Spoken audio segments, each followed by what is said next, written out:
வணக்கம். நம்ம இன்னைக்கு என்ன பார்க்க போறோம் அப்படின்னு பாத்தீங்கன்னா டிஎன்பிசி ஹிஸ்டரி வரலாறு தான். ஸோ நம்ம சேனல்ல ஒரு புது முயற்சி போயிட்டு இருக்குல்ல ஹிஸ்டரிக்கு. ஓகே, அதுல 12th standard new book volume 1 கம்ப்ளீட்டா முடிக்க போறோம். ஃபர்ஸ்ட் சாப்டர் என்னன்னு பாத்தீங்கன்னா ரைஸ் ஆஃப் நேஷனலிசம், இந்தியாவில் தேசியத்தின் எழுச்சி.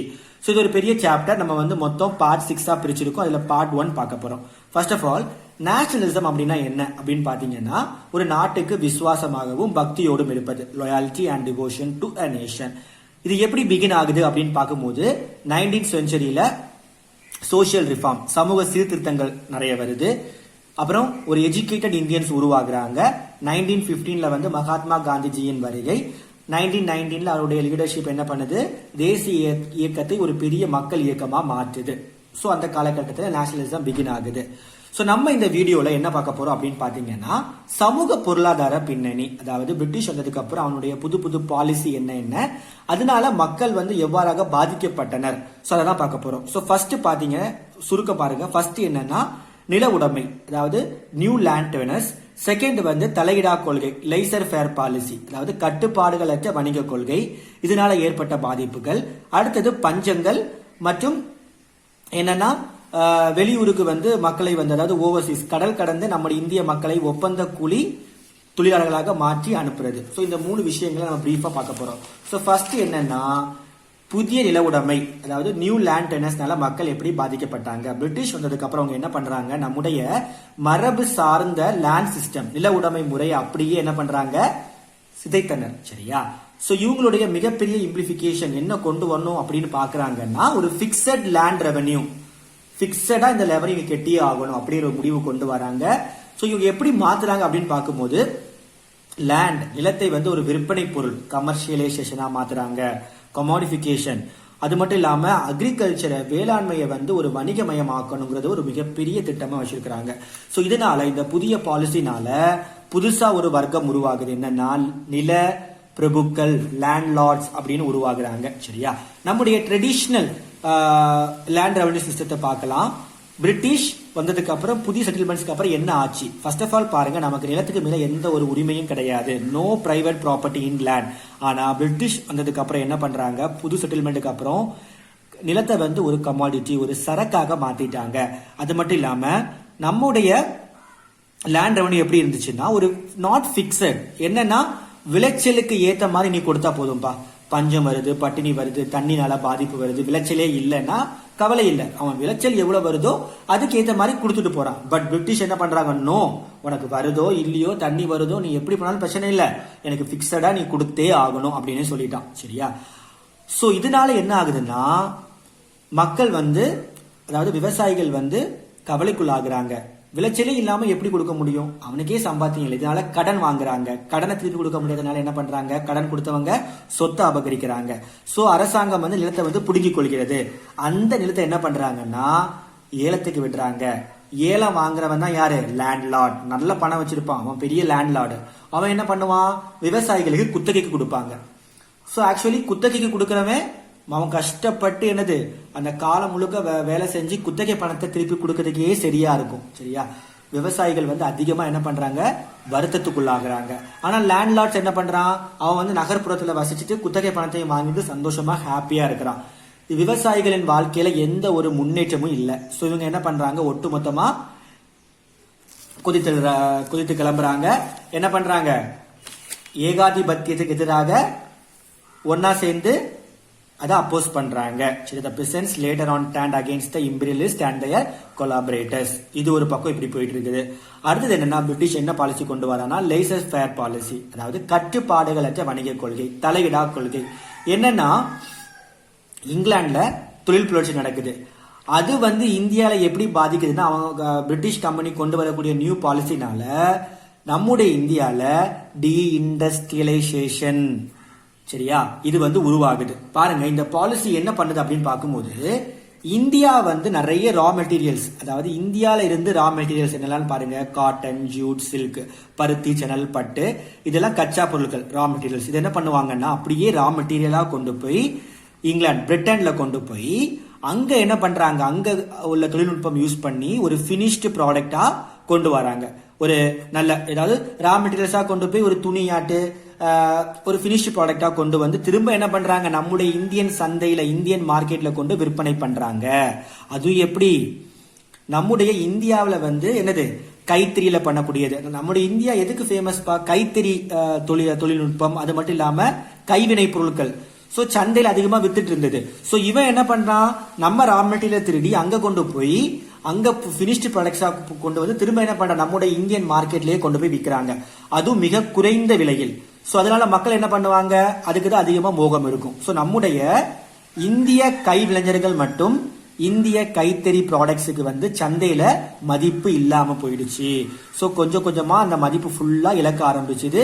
நிறைய பேர் என்ன பண்றாங்க, வேலை இல்லாம ஆயிட்டாங்க. இந்த கோல்ட் ஸ்மித், தச்சர், கொல்லர், இவங்களுக்கு எல்லாம் வேலையே இல்லாம ஆகி போச்சு. ஏன்னா சீப்பான கம்மி ரேட்டுக்கு ப்ராடக்ட் கிடைக்குது சந்தையில. யாருடைய ப்ராடக்ட், பிரிட்டனுக்கு போயிட்டு அங்கிருந்து பினிஷ்டு ப்ராடக்டா கொண்டு வராங்க.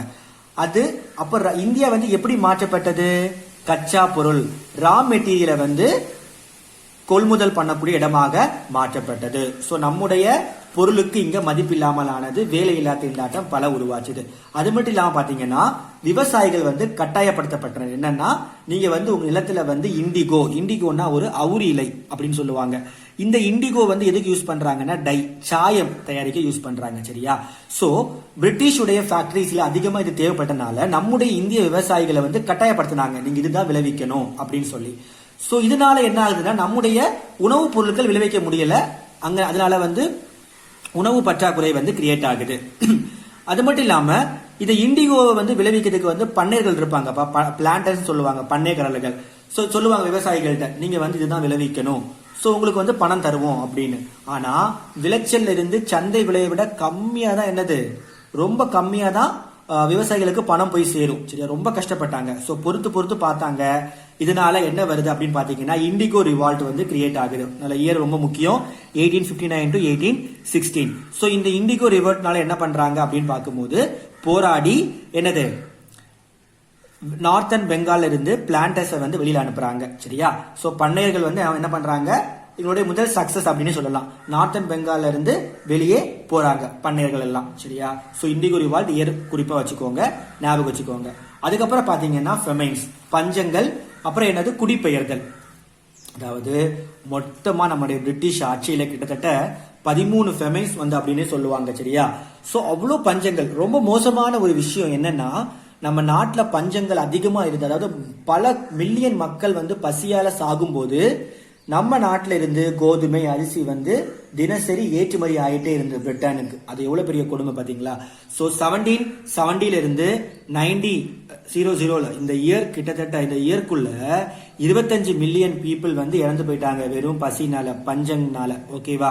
சோ வில்லியம் டிக்பை, இவர் யாருன்னா வந்து மெட்ராஸ் டைம்ஸ் உடைய எடிட்டர். சோ இவர் என்ன சொல்றாரு அப்படின்னு பாத்தீங்கன்னா, 1793 இருந்து 1900 வந்து 5 மில்லியன் பீப்புள் வந்து இறந்திருக்காங்க. எதுல அப்படின்னு பார்க்கும்போது, வார், உலகத்தில் நடந்த அனைத்து வாரிலையும் இறந்து போன மக்கள் தொகையே 5 மில்லியன் பீப்புள் தான். ஆனா 1890 இருந்து 1900 கிட்டத்தட்ட 19 மில்லியன் பீப்புள் வந்து இறந்து போயிருக்காங்க.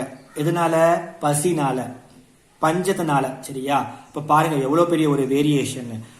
பட்டினியில் மக்கள் மடிந்து கொண்டிருந்த நிலையில வந்து பல மில்லியன் டன் கோதுமை என்ன பண்றாங்க, இங்கிலாந்துக்கு ஏற்றுமதி செய்யறாங்க. நம்ம மக்கள் பட்டினில சாகுறாங்க. நம்முடைய விலை பொருட்கள், நம்முடைய உணவுப் பொருட்கள் எங்க ஏற்றுமதி ஆகுது? இங்கிலாந்துக்கு ஏற்றுமதி ஆகுது. சரியா?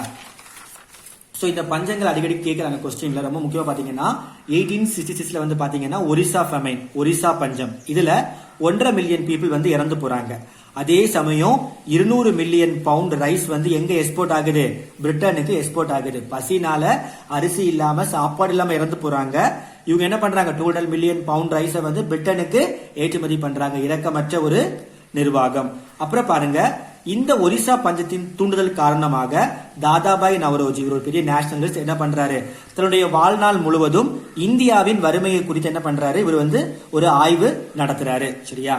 இது நம்ம டீடைலா பிறகு பார்க்கலாம். 1876 இருந்து 78 வந்து மெட்ராஸ் ஃபெமைன், மெட்ராஸ் பஞ்சம் வருது. அதே டைம் எதனால அப்படின்னு பார்க்கும்போது பருவமழை பொய்த்தது, லேக் ஆஃப் ரெயின்ஃபால்னால மெட்ராஸ் பஞ்சம் வருதுப்பா. அந்த பஞ்ச டைம் என்ன ஆகுதுன்னா, வைஸ்ராய் லிட்டன் என்ன பண்றாரு, சேம் பாலிசி, தலையிடா கொள்கையை தான் ஃபாலோ பண்றாரு. அதனால கிட்டத்தட்ட 3.5 மில்லியன் பீப்புள் என்ன பண்றாங்க, இறந்து போறாங்க. சோ அதுக்கப்புறம் பாத்தீங்கன்னா ஒப்பந்த கூலி தொழிலாளர்கள். சோ இத பத்தி பேசும்போது கரெக்டா வந்து என் ஞாபகத்துக்கு வருது என்னன்னா பரதேசி படம் தான். எக்ஸாக்டா பரதேசி படத்துல என்ன சொல்லியிருப்பாங்களோ அதான் நடந்திருக்கும். சரியா? சோ இந்த ஒப்பந்த கூலி தொழில் அப்படின்னு பாத்தீங்கன்னா ஒரு 5 வருஷம் பாண்ட் போட்டுருவாங்க. 5 வருஷம் முடிஞ்சு அவங்க வரும்போது என்ன கிடைக்கும்னா ஒரு சின்ன கூலி கொடுப்பாங்க. ஆக்சுவலி அவங்க உழைச்சதுக்கு அது கரெக்டான ஊதியம் இல்லவே இல்லை, அவ்வளவு கஷ்டப்படுவாங்க. திரும்பும் போது கொஞ்சம் காசு கொடுத்து அனுப்பி வைப்பாங்க. சரி, அவங்களுடைய இளமை அவங்களுடைய எல்லாம் உறிஞ்சிருவாங்க அந்த அளவுக்கு. சோ இதை வந்து இந்த பிரிட்டிஷ் வந்து ஒரு ஏஜென்ட் வச்சிருந்தான். அவன் பேர் என்னன்னா கங்காணிகள். இவனுக்கு வேலை என்னது, ஒவ்வொரு இடத்துக்கா போய் மக்களை பிரெயின் வாஷ் பண்ணி கூட்டம் கூட்டமா கொண்டு போய் அந்த பெரிய பெரிய காப்பி தோட்டம் தேயிலை தோட்டத்துல கொண்டு போய் மக்களை வந்து அடிமட்ட கூலிகளா வேலை செய்ய வைக்கிறது. அங்க வீடு இருக்காது, கஷ்டப்பட்டு தங்குவாங்க. சோ திரும்பி வரும்போது கொஞ்சம் அமௌண்ட் ஆஃப் காசு தான் கொடுப்பாங்க. சரியா? சோ அந்த வகையில பாத்தீங்கன்னா 1856ல இருந்து 57ல கல்கட்டா டு ட்ரினிடட்ல வந்து மக்கள் வந்து கடல் பயணம் செஞ்சு போறாங்க இந்த மாதிரி ஒப்பந்த கூலி தொழில் பண்றதுக்காக. அப்படி போகும்போது ஒரு இறப்பு விகிதம் கொடுத்திருக்காங்க. 12.3% வந்து மேல்ஸும் 18.5% females, 28% of boys, 36% of girls, 55% of infants குழந்தைகள் இறந்து போறாங்க. சரி, அதாவது மொத்த மேல்ஸ்ல இவ்வளவு பெர்சன்டேஜ். சரியா? அப்படி இறந்து போறாங்க. இப்படி ஒரு இறப்பு விகிதம் கொடுத்திருக்காங்க. அதுக்கப்புறம் பாருங்க, இது மெயினா இந்த கூலி தொழிலாளர்கள் வந்து எப்படி கிரியேட் ஆகுறாங்க அப்படின்னு பார்க்கும்போது introduction of plantation crops, coffee, tea, sugar வந்து இன்ட்ரோடக்ஷன் ஆகுது. ஸோ எங்கெல்லாம் பார்க்கும்போது Ceylon, Mauritius, Fiji, Malaya, Caribbean island, South Africa மக்களை வந்து அதாவது இந்த மாதிரி பேசி எடுத்து மக்களை வந்து என்ன பண்ணணும், கூலி தொழிலாளர்களுக்கு கொண்டு போகணும் அப்படின்னு முடிவு பண்றாங்க. சரியா? சோ இந்த கிராப்ஸ் எல்லாம் இன்ட்ரோ ஆனதுக்கு அப்புறம் நிறைய வருமானம் வர ஆரம்பிக்குது. சோ வந்து என்ன ஆகுதுன்னா ஆட்கள் அதிகமா தேவைப்படுறாங்க வேலைக்காக. அப்ப கவர்னர் ஆஃப் மெட்ராஸுக்கு சிலான்ல இருந்து லெட்டர் வருது, இந்த மாதிரி எங்களுக்கு கூலிகள் தேவை, ஆட்கள் தேவைப்பா எங்க தோட்டத்துக்கு அப்படின்னு. அப்போ கவர்னர் ஆஃப் மெட்ராஸ் என்ன பண்றாரு, தஞ்சாவூர் கலெக்டருக்கு லெட்டர் அனுப்புறாரு. சோ அவர் என்ன சொல்றாருன்னா, ஈஸி கிடையாது, இந்தியன்ஸ் வந்து ரொம்ப சென்டிமெண்ட்ஸ், அவங்களுடைய நிலத்தின் மீது அதிகமாக பற்று வைத்திருப்பாங்க. சோ எவ்வளவு காசு கொடுத்தாலும் அவங்க வரமாட்டாங்க. சோ நம்ம வந்து இதுக்கு அதிகமா வந்து ஏதாவது யோசிக்கணும் அப்படின்னு முடிவு பண்றாங்க. சோ இப்படி இருக்க காலகட்டத்தில் 1833 1843 வந்து என்ன வருது, பஞ்சங்கள், ஃபெமைன்ஸ் வருது. அது மட்டும் இல்லாம இந்த பஞ்சங்கள் காரணமாக என்ன பண்றாங்க, இந்தியன் ஒர்க்கர்ஸ் வந்து சிலானுக்கு போக சம்மதிக்கிறாங்க. சரியா? ஏன்னா இங்கிருந்து பசியால சாகதை விட அங்க போனா வேலை கிடைக்குது, கையில சம்பளம் கிடைக்குதுன்னு முடிவு பண்றாங்க. சரியா? அப்போ சிலானுக்கு போக ஆரம்பிக்கிறாங்க. அது மட்டும் இல்லாம 1843 வந்து பாத்தீங்கன்னா பிரிட்டிஷ் இந்தியால வந்து ஸ்லேவரி, அடிமை முறை வந்து கிடையாது அப்படிங்கறத ஒரு விஷயத்தை கொண்டு வராங்க, அபாலிஷன் பண்றாங்க. சோ இந்த ரெண்டு விஷயங்கள், பஞ்சங்கள் அப்புறம் இந்த ஒரு அடிமை முறை அபாலிஷன் பண்ணனால மக்கள் ஆர்வம் காட்டுறாங்க எங்க வெளியூருக்கு போய் வேலை பண்றதுக்கு, அதாவது கடல் கடந்து கூலி தொழில் பண்றதுக்கு அவங்க ஒத்துக்கிறாங்க. சோ பார்க்கும்போது டேட்டா கொடுத்துருக்காங்க பாருங்க. 1837ல மொத்தம் 10,000 தமிழ் லேபர்ஸ் என்ன பண்றாங்க, சிலான் காஃபி எஸ்டேட்ல போய் வேலை பார்க்கறாங்க, போறாங்க. 1846ல 80,000 மாறுறாங்க. 1855ல 1,28,000. அப்புறம் 1877ங்கிறது ஒரு ஃபெமைன் இயர். சரியா? பஞ்சமான இயர். அந்த இயர்ல 3,80,000 பேர் எங்க சிலான் காஃபி எஸ்டேட்டுக்கு மட்டுமே போறாங்க வேலைக்காக. அதுக்கப்புறம் பாருங்க 1843ல இங்க பாருங்க 30,218 மேல்ஸும் 4,307 ஃபீமேல்ஸும் எங்க போறாங்க, மௌரிஷியஸுக்கு போறாங்க. அதுக்கப்புறம் இது வந்து நாளடைவில் போய் போய் போய் பாத்தீங்கன்னா 5 லட்சம் பேர் எங்க போயிட்டாங்க, மௌரிஷியஸுக்கு போயிருக்காங்க. ஸோ இந்த மாதிரி பல இடங்கள், சிலான், மொரிஷியஸ், ஃபிஜி, மலாயா, அந்த மாதிரி நம்முடைய இந்தியர்கள் வந்து வேலைக்காக அனுப்பி வைக்கப்பட்டனர். ஸோ இதோட இந்த வீடியோ முடியுது. ஸோ நம்ம என்ன பார்த்தோம் அப்படின்னு பாத்தீங்கன்னா சமூக பொருளாதார பின்னணி தான் பார்த்திருக்கோம். இந்த வீடியோ உங்களுக்கு பிடிச்சிருக்குன்னு நினைக்கிறேன். லைக் பண்ணுங்க, ஷேர் பண்ணுங்க, மறக்காம சப்ஸ்கிரைப் பண்ணுங்க.